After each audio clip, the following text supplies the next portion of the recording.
রমজানে দুপুর 12টায় আল্লাহর খাস নাম 7 বার পড়ুন, আল্লাহ আপনার সকল আশাগুলো পূরণ করে নেবেন। মনে রাখবেন, রমজানে দোয়া করলে আল্লাহ তাআলা সেই দোয়াটা অ্যাকসেপ্ট করে নেন, কবুল করে নেন। কারণ আপনি রোজা অবস্থায় দোয়া করতেছেন, এই রোজা অবস্থায় দোয়া করলে আল্লাহ তাআলা সেই দোয়া ফিরিয়ে দেন না। তবে এই দুপুরের বেলা একটা সময় রয়েছে, যেই সময়টা জোহরের রক্ত শুরু হয়ে যায়, অর্থাৎ সূর্য যখন হেলে যায়, যখন জোহরের রক্ত শুরু হয়ে যায়, তখন একটা নামাজ আছে জাওয়ালের নামাজ। নবীজি সাল্লাল্লাহু আলাইহি সাল্লাম এই সময় 4 রাকাত নামাজ পড়তেন। এটা হলো নফল নামাজ, পড়লে সওয়াব আছে, না পড়লে কোনো গুনাহ নাই। তবে কেউ যদি পড়ে এই জাওয়ালের নামাজ, আল্লাহ পাক রব্বুল আলামিন তার জন্য ওই সময় আসমানের সকল দরজাগুলো খুলে দেন, এবং তখন বান্দা যদি আল্লাহর কাছে দোয়া করে, সেই দোয়াটা আল্লাহ তাআলা কবুল করে নেন, অ্যাকসেপ্ট করে নেন।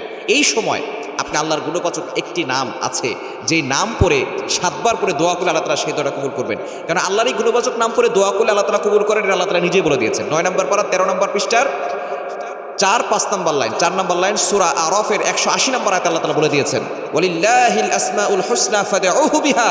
আল্লাহর এই গুণবাচক নাম পড়ে কেউ দোয়া করলে আল্লাহ তাআলা সেই দোয়াটা অ্যাকসেপ্ট করে নেন, কবুল করে নেন। সুতরাং আল্লাহর গুণবাচক একটি নাম রয়েছে, ইয়া আরহামার রাহিমিন, ইয়া আরহামার রাহিমিন, ইয়া আরহামার রাহিমিন।